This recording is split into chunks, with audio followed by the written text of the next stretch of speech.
Bismillahirrahmanirrahim. Assalamualaikum warahmatullahi wabarakatuh. Waalaikumsalam warahmatullahi wabarakatuh. Jumpa lagi sama Dinda di YouTube kita bersama Mbak Wuri Baret ya. Hari ini Mbak Wuri Baret itu ada satu cerita lagi nih.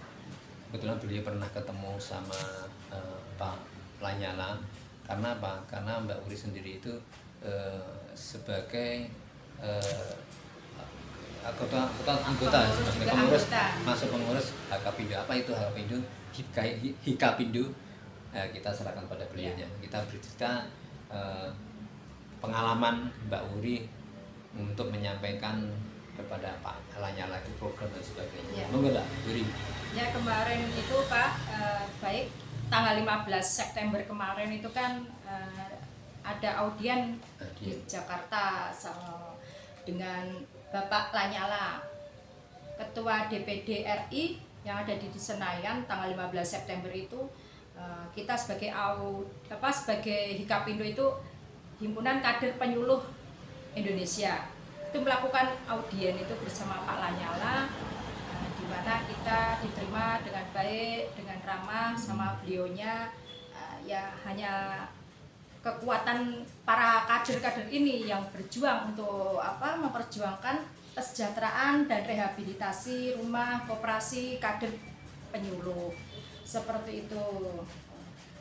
Nah Mbak, ini programnya Hikapindo itu apa loh? Kok tadi bilang untuk mana rumah dan sebagainya, itu apa itu maksudnya? Kok kita nggak belum tahu tuh. Coba Mbak, apa Mbak? Iya, karena para kader-kader ini kan garda terdepan ya, garda terdepan dalam sukses tidaknya untuk program pemerintah. Maka kita kan harus memperjuangkan para kader ini, di mana sudah secara tulus, ikhlas berjuang untuk untuk membangkitkan, istilahnya untuk mengkondisikan di setiap kegiatan yang ada biasanya kan ada di kelurahan itu Pak, ya di kelurahan, di kecamatan, ada juga per kabupaten juga ada sendiri, dan itu kan dihimpun para kader-kader ini dihimpun satu wadah dengan wadah ini yang dinamakan Hikapindo ini Pak. Ini Hikapindo ini memang membuatkan wadah bagi para kader-kader ini, ibu-ibu yang luar biasa juangnya ini Pak. Dan saya juga istilahnya berkontribusi nantinya ke depan dalam pencalekan saya insya Allah di DPR RI, di mana saya juga dipinang sama Hikapindo, salah satunya Himpunan Kader Penyuluh Indonesia ini. Walaupun saya bicara masih terlalu dini bahwa nanti kalau bisa tembus insya Allah dengan ridho Allah bisa tembus di RI, nanti tugas saya juga ikut berjuang untuk kesejahteraan kader ini Pak. Nah selama ini Mbak, kader itu gimana keadaannya, kader-kader ibu-ibu yang ada di daerah, di desa-desa itu keadaan hari ini gimana keadaannya? Ya, karena mungkin ada penghasilannya berapa, atau mungkin dia dapat penghasilan atau enggak, atau mungkin tempat tinggalnya bagaimana itu gimana, atau hari ini gimana, supaya ini Mbak Wuri bisa memperjuangkan katanya. Iya Mbak. Kalau untuk teman-teman yang ada di daerah ini ya, yang ada di daerah Sukoharjo juga, salah satunya juga teman-teman ini juga para kader.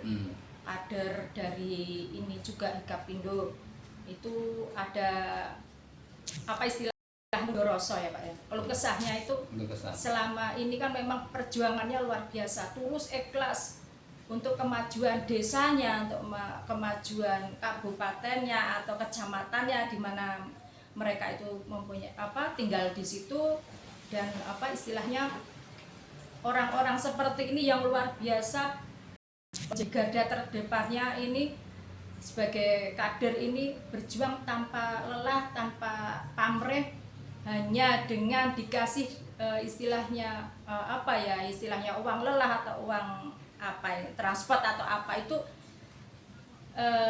cuman sebesar kadang 50.000 itu pun hanya dikasihkan per 2 bulan atau per 1 bulan, ada juga yang sampai 3 bulan itu Pak, cuman 100.000. Itu keluh kesah teman-teman kader yang ada di Sukoharjo. Demikian juga, wah luar biasa itu. Berarti itu kalau si penyuluh Mbak, maksudnya penyuluh. Kalau saya sering dengar itu penyuluh itu saya sering dengar cuma karena di PKK. Kalau ibu-ibu PKK atau penyuluhan atau namanya itu ada posyandu. Itu kan ada penyuluh. Nah, hal-hal kayak itu juga masuk kayak gitu Mbak. Masuk ke organisasi tidak ya? Iya. Masuk ya. Salah satunya pengurusnya Pak. Nah, iya, maksudnya pengurusnya ya, masuk itu. Ya. Nah, selama ini kebetulan di tempat saya juga ada ya posyandu. Itu katanya saya tanya itu dananya dari mana, saya bilang gitu. Saya pernah tanya itu karena ya dari ibu lingkungan itu swadana masyarakat nanti dikumpulkan untuk makan bersama di situ. Iya. Nah, berarti kan ini berarti pemerintah tidak turun tangan masalah dana. Padahal dana itu, ya saya maaf ya, dana itu kan sekarang di desa itu kan banyak banget itu dana desa minta untuk apa tidak ada secuil apapun atau gimana memperjuangkan atau bagaimana nanti supaya mbok jauh bahasa Indonesianya apa ya? Seharusnya atau bagaimana? Sebaiknya. Nah, itu kan ada yang usul lah ke Pak Lurah atau bagaimana atau gimana nggak tahu. Oh, di daerah desa itulah gimana supaya kader-kader penyuluh itu juga ada penghasilan. Biarpun memang jangan katakan udah apa-apa mereka ikhlas, jangan ikhlas. Itu tetap suatu saat dia itu kalau punya pekerjaan yang lain itu akan ditinggal. Padahal itu kader itu kalau sudah dapat pekerjaan mungkin ditinggal mungkin.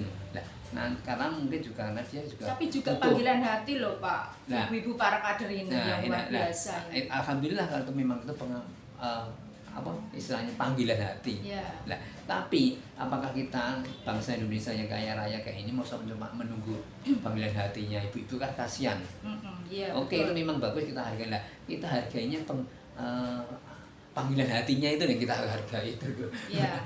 bukan nama masalah rupiahnya ya, tapi adalah semua dianggarkan ke sana gitu. Gimana? Mungkin bisa berjuang sampai segituan enggak? Ya, makanya dengan adanya wadah yang dibentuk Hikapindo ini, pendirinya itu kan dari Bapak Rohmat, juga sama Bapak Habib Salim, yang tokoh nasional yang luar biasa. Ya, ini kan istilahnya ada keprihatinan keberadaan ini, kerja keras dan tulus ikhlasnya ibu-ibu para kader ini yang luar biasa. Di sini Hikapindo yang dibentuk didirikan sama Bapak Rohmat, Bapak Habib Salim, inilah nanti bukti mungkin dalam tanda kutip awal kita berjuang Pak. Jadi perjuangan kita memang lewat istilahnya nanti lewat insya Allah ya nanti kalau bisa sampai tembus di RI kan salah satunya saya ikut berkontribusi, ikut berjuang untuk memperjuangkan kesejahteraan kader ini. Di sini Hikapindo yang telah meminang saya. Nah, inilah wujud kepedulian dari Hikapindo membersamai para ibu-ibu kader ini yang berjuang tulus ikhlas yang luar biasa sampai ya seperti itulah, meninggalkan keluarga untuk berangkat untuk masyarakat. Terjun langsung di masyarakat ya untuk, seperti itu luar biasanya untuk masyarakat ya karena perjuangan mereka itu ya luar biasa tulus ikhlas untuk masyarakat. Dan ini kan salah satunya kontribusi ibu-ibu kader penyuluh ini untuk membantu pemerintah. Tapi selama ini pemerintah nyuruh sewu Pak, nggak ada sedikit pun inilah istilahnya uang lelah yang memadai nyuruh sewu ya Pak, ya mohon maaf ini untuk memadai yang memaksimalkan katanya ikhlas panggilan hati ya seperti itu. Memang tidak bisa seperti itu. Nanti tugas saja insya Allah nanti amanah ini untuk memperjuangkan kesejahteraan kader ini Pak. Bismillah insya Allah ya begitu ya Mbak. Mungkin cukup sekian dulu, nanti kapan-kapan bisa dilanjut lagi. Nanti mungkin ada sesuatu apa yang kita bicarakan lagi mungkin lain waktu ya itu Mbak. Makasih pemirsa. Sekian dulu, kalau ada masukan, kritikan atau mungkin komentar silahkan, kita tunggu. Sekian, assalamualaikum warahmatullahi wabarakatuh. Waalaikumsalam warahmatullahi wabarakatuh.